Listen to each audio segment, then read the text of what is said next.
प्रथमे आमे गोटे कड़ाई बसई दे रिफाइन तेल पकेबा। गोटा सुखिला लंका पकेदबा। जीरा सोरिष फुटेबा। छेचा होइतिबा रसुण पकेबा। एबे सबु तेल सहित भल भाव में मिक्स करदबा।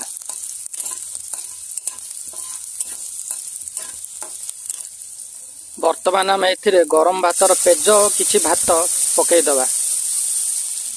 गोटे चामच लुण ऐड करिबा। वर्तमान काटिकी रखिथिबा सजना शाग को पकाई दबा। 2 मिनिट पई घोड़ाई दबा।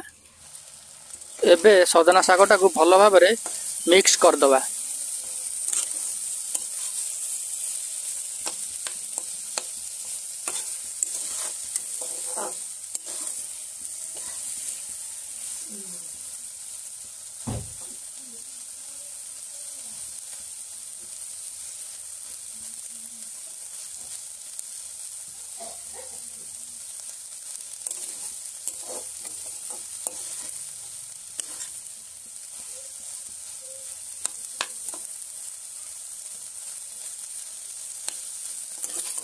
देखंतु वर्तमान आमर प्रस्तुत हो गला पेज भात रे प्रस्तुत सजना शाग भजा।